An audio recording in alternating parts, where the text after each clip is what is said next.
Today's question is, what's the darkest secret you found out about a family member?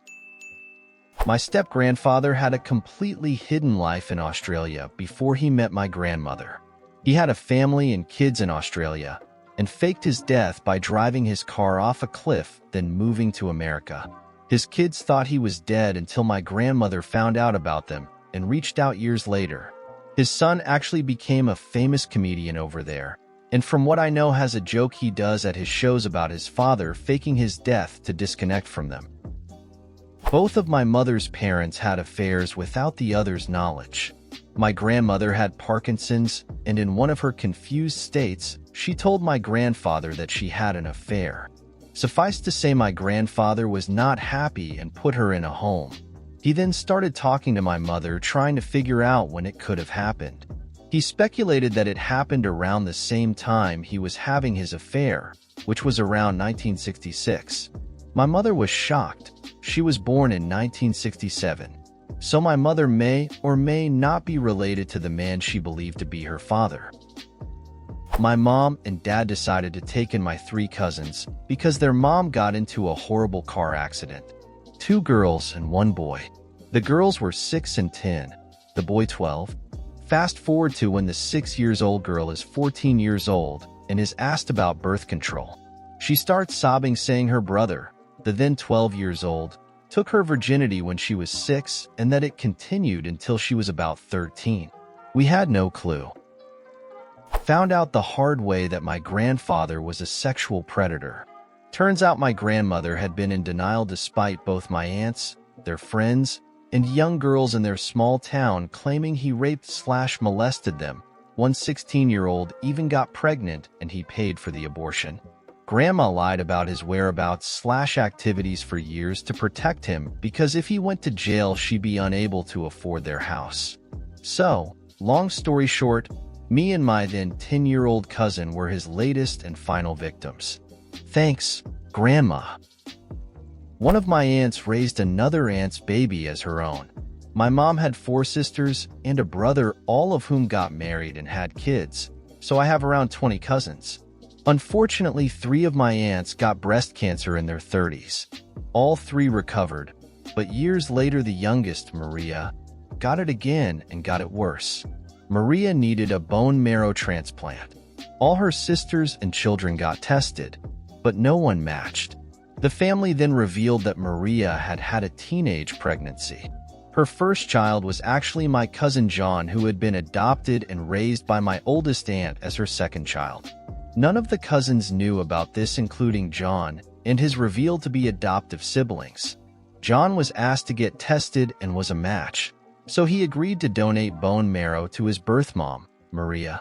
John was in his late 20s at the time and had had very little contact with Maria over his life, so he's pretty cool. The transplant took, but Maria eventually succumbed a year or so later. I found out 2 years ago that my mother had a baby she gave up for adoption 18 months before she had me, and then had another baby when I was 3, and she also gave that baby up for adoption. All 3 of us have different fathers, and I think the only reason she kept me was because my father married her, but that marriage only lasted a year. My mother remarried when I was 5 and my half-brother was born when I was 7. As far as I knew, for 59 years he and I were our mother's only children. I never saw her pregnant with the second baby because she sent me to live with my great-grandparents across the country during her pregnancy. My mother and grandmother were the only people who knew about this, and they both took the secret to their graves. The only reason any of it was found out is because of all of the DNA testing people now do. This discovery really impacted my sense of identity for a while, my view of my mother, and our relationship. I've met my half-siblings, an older sister and younger brother. I like them, and I'm glad I've been able to answer some of their questions, but the initial discovery really messed with me for a bit. Edit. This is only the 3-40th time I've ever posted in the 2 years I've had my account, and I barely know what to do with all of the messages and comments. I logged out after I posted yesterday, and came back to find all of these comments/questions/awards today. I have to work, so I'll try and give some more info because I can't read everything right now. This happened in the mid-late 1950s. Condoms weren't available to teenagers at the time. There was no sex ed, no abortion, only unwed mother homes. She went to one when she got pregnant with my older sister because she was only 16. I don't know how my mother managed her pregnancy with my brother. She would have been around 21 years old and probably made up some story about a dead husband or divorce or something with the help of her mother. I have never done DNA testing, but the half-siblings have, including the one I grew up with, whom I've always called my brother, not half-brother. I think they all did ancestry. The siblings found other relatives first and made their way to me eventually. I don't think I will ever do DNA testing. I'm done with surprises. The other relatives were the ones who told me about the siblings. The story is even wackier because the relatives were my mother's half-sisters, from the father she never met, that she never knew existed. They found me 8 years ago after extensive genealogy research. I also have a half-brother from my bio dad whom I met for the first time right before COVID hit. I've known he existed since I was 19, but wasn't able to find him. He found me. I'm 62 now. My adopted siblings were better off. Both my parents and my stepfather are dead. I don't believe my stepfather ever knew about the adopted babies. I think the only other person who knew was my grandmother. My biological grandfather threatened to kill my grandmother while she was very young and pregnant with my uncle. Long story short, he was engaged to someone else. My grandmother became a nervous wreck while pregnant and wouldn't leave the house, and he used to throw bricks through the window. Eventually, she told some of her friends about what he'd threatened to do to her. Shortly after that, he went missing, never to be seen or heard from again. We always kind of laughed and joked that one of her friends must have threatened him or ran him out of town. We would even go as far to say someone might have killed him for her. It wasn't until we were going through her boxes of photos and love letters we realized she was actually friends with the Cray twins. My uncle tells the story that when he was a kid, his older brother wanted him to go out hunting with him in the woods near their house. They woke up really early and started walking much deeper into the woods than they usually did, and way off the normal trails they used. My uncle realized his brother was letting him get further and further ahead.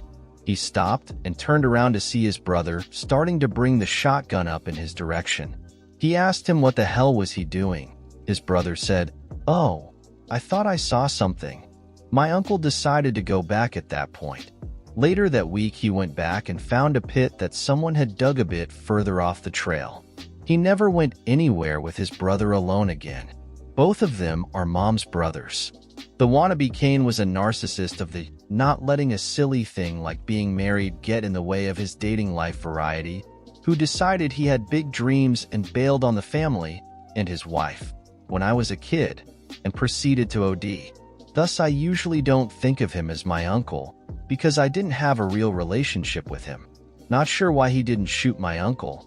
Might have wanted it to look more like an accident or didn't want to look his brother in the eye. For those saying it's just a story, yeah, I can't prove it since there were only 2 people there, and one of them is dead now of the aforementioned OD.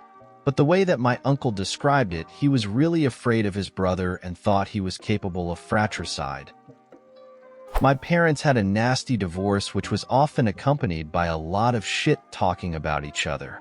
There was a lot of, well, your mother blah blah blah, and your dad is such and such, most of which I would just ignore because it was incredibly immature and embarrassing. Until one day my mom broke out the big guns. My siblings and I were just watching TV in the living room one day, and the conversation moved to my dad coming to town to visit, at which point my mom overheard. The mere mention of dad prompted this woman to stop whatever she was doing, come into the living room, and say something along the lines of, "Talking about your dad again, huh? Did you know that he was molested?" My dad had never mentioned anything about it in the 18 years that I lived with him, which is understandable. To this day, I have no idea why my mom felt the need to blurt that out to the 3 of us, or why it is she thought that being the victim of sexual abuse was a stain on someone's character, but it was a really weird way to find out something so deeply personal about my dad. TLDR. My mom told my siblings and I that my dad was molested when he was little as a way to spite him.